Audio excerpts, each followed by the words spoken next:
Il y a deux questions en fait que les gens se posent. Qui suis-je? Et qu'est-ce que je fais sur cette terre? Ça, c'est des questions que personnellement je me suis posées. Alors je me présente, moi je m'appelle Johan, je suis un ancien chef d'entreprise. J'étais dans le bâtiment, j'avais beaucoup de salariés, il y avait une certaine réussite. Et malgré cette montée d'échelon et de réussite, de relations, de reconnaissance, même des titres nationaux, il y avait un vide à l'intérieur. Et je me posais dans le secret en fait des questions, qui suis-je et qu'est-ce que je fais sur cette terre? Et là j'ai commencé à rentrer dans la recherche, à rechercher des réponses à mes questions. Et j'ai commencé à rentrer dans toute la dimension en fait de spiritualité, c'est-à-dire à travers le New Age, à travers le bouddhisme, le Saja Yoga, les énergies, la nature. Et je suis même allé très loin, poussé. Je suis allé même jusqu'en Inde, dans des camps de réfugiés tibétains où j'ai rencontré des grands maîtres. Et à chaque fois, il se passait des choses. Je dis, mais il se passe quelque chose. Même dans ma maison, des fois, j'étais chez des gens, je ressentais du mouvement, des présences. Des fois, je voyais des objets qui avaient bougé. Je dis, mais c'est quoi ça? Il y a un truc qui se passe. Je tombais sur des vidéos. Et même quand on regarde la télévision, quand on regarde Netflix, il y a tout le temps des... Voilà, ça parle tout le temps de choses un peu surnaturelles. Et en étant enfant, j'ai eu une éducation chrétienne. Et quand on lit la Bible, quand on voit ce qu'a fait Jésus et ce qu'a fait les apôtres ou même les prophètes, ça nous dépasse totalement. Nous qui sommes dans ce système et on rationalise, on se dit mais comment c'est possible? Sauf que quand on commence à chercher, et je sais que beaucoup d'entre nous sommes très sensibles. Et on a tous eu des expériences dans notre vie.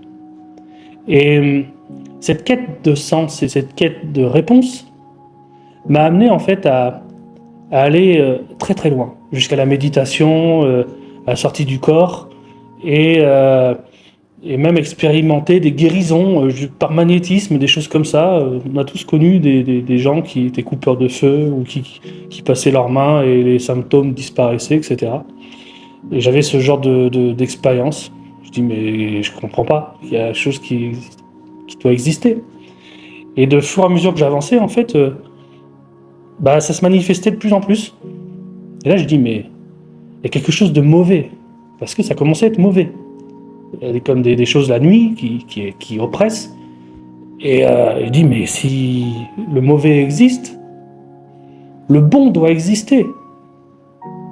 Et en fait, c'est comme ça que, à force de chercher, à un moment donné, j'étais dans la méditation du corps, et des organes du corps, la circulation du sang. Et voilà, il y a quelque chose qui s'est passé. Et là, j'ai eu une rencontre. J'ai eu une rencontre avec Jésus-Christ qui s'est présenté à moi. Et le lendemain, en fait, je me souvenais de rien. J'avais un trouble, comme si j'avais vu une lumière. Quelque chose s'était passé. Et au fur et à mesure, j'ai commencé à rechercher et à faire des recherches. Et à cette époque, le Seigneur m'avait choisi. Et je ne savais pas. Et je manquais beaucoup de connaissances. Et là, ça a été le début des combats. Parce que ce qu'il faut savoir, c'est que quand on est dans ce monde, on arrive dans un système qui est déjà établi, qui fonctionne, et on nous façonne à ce système, à ce fonctionnement. On nous prépare, on nous éduque, on nous amène à faire des formations pour avoir un métier, pour briller dans ce monde, etc. Sauf qu'à l'origine, qui sommes-nous? Pourquoi on a été créés? Elles sont là les questions. Et en fait, ce qu'il faut savoir, c'est que, comme je l'ai expliqué, je suis conscient d'être vivant. Vous êtes conscient d'être vivant. Vos parents sont conscients d'être vivants. Vos arrière-parents sont conscients d'être vivants. Et quand on remonte jusqu'à la généalogie, en fait, Adam et Ève étaient conscients d'être vivants. Donc, il y avait un créateur. Donc, Dieu existe. Et quand on regarde l'histoire, tout se joue dans la relation avec Dieu. Je dis, mais elle est où la relation? Dans la création, il y a des sensations, il y a des expériences. etc. Dans le New Age, tout ça, il y a des expériences, il y a tout ça. Et la révélation que j'ai eue, c'est que pourquoi adorer la création quand on peut adorer le Créateur? Donc là, j'ai commencé à chercher. Et là, j'ai commencé à découvrir la dimension de Dieu, qui est un Père. C'est un papa.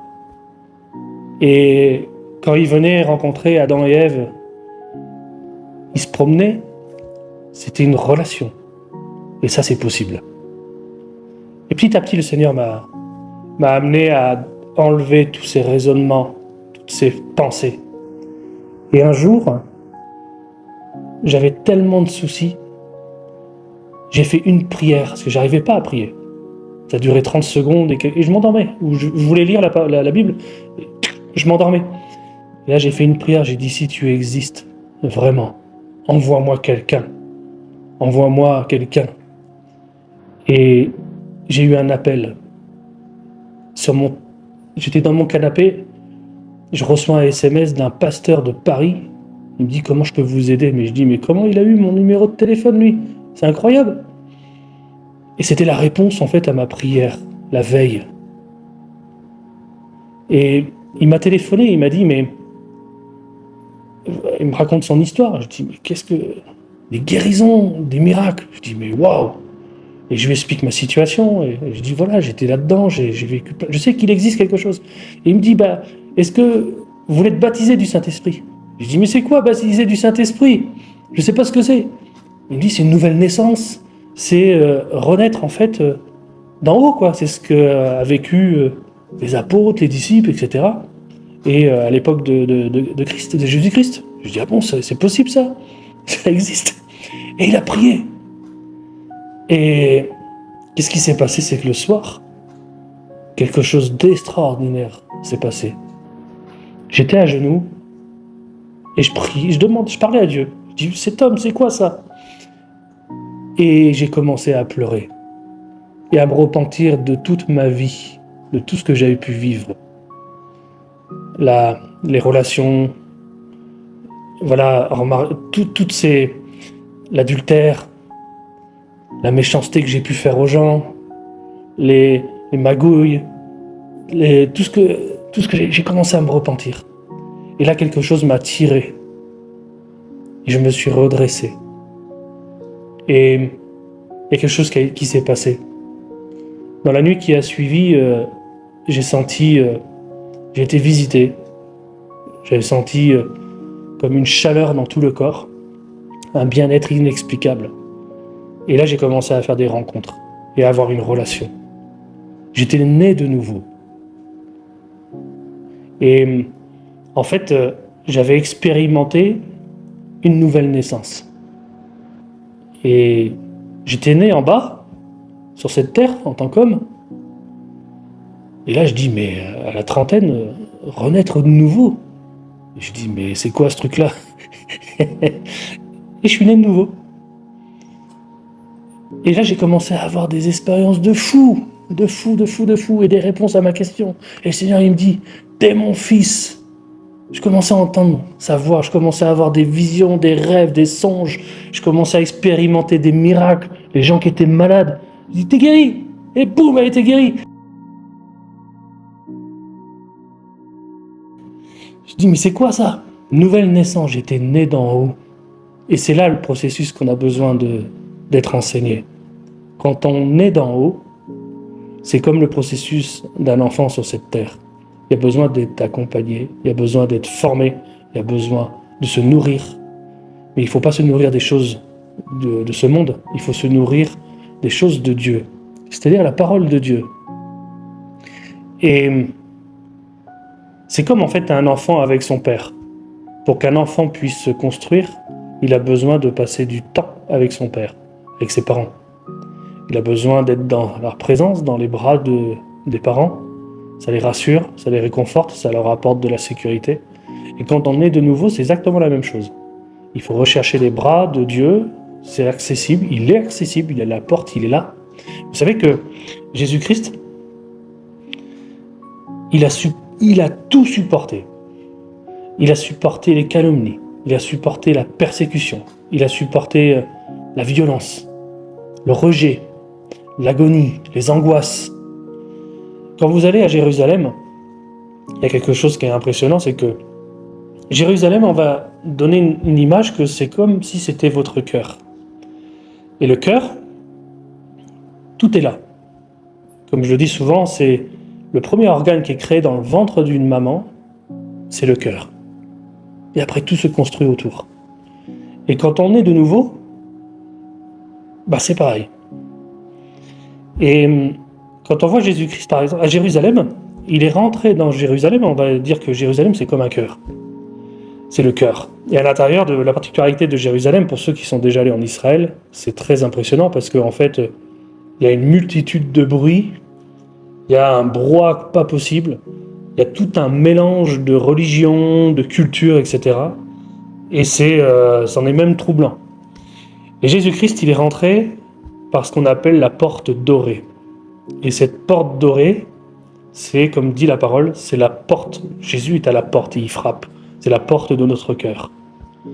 Et il est rentré dedans. Et c'est à ce moment-là où, si on lui donne l'autorisation quand il est rentré dans notre cœur, on peut lui dire, écoute, tout ce bazar-là qu'il y a, fais le ménage. Il y a un passage dans la Bible où on voit Jésus-Christ qui est en train de chasser tous les voleurs, tous les brigands, les marchands. Il est avec un fouet, il dégage tout le monde. Les gens, ils comprennent pas, les religieux, ils comprennent pas. Mais en fait, c'est à l'image de qui nous sommes. Parce que quand on est d'en bas, on alimente notre cœur et notre corps de toutes ces choses de ce monde. Et quand on reçoit Jésus-Christ dans notre cœur, et qu'on lui donne l'autorisation, il fait le ménage. Et c'est ça en fait le processus. C'est se dépouiller des choses de ce monde pour qu'il habite en nous. Et c'est à ce moment-là où on commence à grandir. C'est-à-dire qu'on est dans sa présence, on cherche sa présence. Et comment être dans sa présence ? C'est pas compliqué. La parole, elle le dit. Rentrez dans votre chambre, dans le lieu secret et fermez votre porte. La rencontre avec Dieu se fait dans l'intimité, dans les lieux secrets, dans l'adoration. Alors, j'entends souvent des gens qui me disent « mais je sais pas comment prier, je sais pas comment parler à Dieu. » Mais restez simple, un enfant, il se pose pas la question avec un père. Voilà, c'est pas parce qu'on a 30, 40 ans, 50 ans, 20 ans, ou 60 ans, 70 ans, que voilà, face à Dieu, qui est quand même l'éternité, qui est l'alpha et l'oméga, comme on dit, on est des tout petits enfants, on est des bébés, même si on a 50, 70 ans, on est des bébés. Alors, vous posez pas la question, mettez-vous à genoux, posez la question, dites à Dieu, voilà, je me présente devant toi, je suis là. Oui, j'ai fait ça. Mais Dieu, il regarde pas notre imperfection. Parce que les yeux d'un père, c'est quoi ? Les yeux d'un père, il regarde son enfant. Et l'enfant, dans son imperfection, il est parfait. C'est ça, les yeux d'un père. C'est ça, les yeux un cœur d'un père. Voilà, c'est tout. Papa, je suis devant toi. Voilà. Révèle-toi à moi. Parle-moi par différentes manières. Parle-moi dans les rêves. Parle-moi dans les songes. Viens dans mon cœur. Touche mon cœur. J'ai un vide, j'ai besoin de te connaître. C'est ça, en fait, qu'il faut faire. C'est simple. Dieu, en fait, a tellement de profondeur. Mais quand il est venu sur cette terre, quand Jésus-Christ est venu sur cette terre, il était dans la simplicité. Et il utilisait le langage que les gens comprenaient. Alors, on a tous une maison, on a tous une chambre, on a tous un lieu secret. Ça peut être dans la salle de bain, sur la douche, ça peut être dans votre lit, dans votre voiture. Mettez-vous à genoux et dites « Seigneur, tu existes, j'ai entendu ta parole. Si tu existes, de la manière que tu t'es révélé avec cet homme, révèle-toi à moi. Oui, je t'accepte comme Seigneur, comme Créateur. » Et tout est possible avec Dieu. Tout est possible. Je voyage beaucoup à l'international. Je fais beaucoup de missions. Et j'ai l'impression de vouloir donner aux gens. Je fais de l'humanitaire, tu es dans les bidonvilles, dans des endroits extrêmes. Et à chaque fois, moi, j'y vais pour donner, mais ce qui est incroyable, c'est que quand on donne, on reçoit encore plus. Alors, donnez-vous à Jésus, donnez-vous à Dieu. et vous verrez, il vous donnera énormément. En tout cas, soyez bénis, bénédictions, à bientôt, shalom.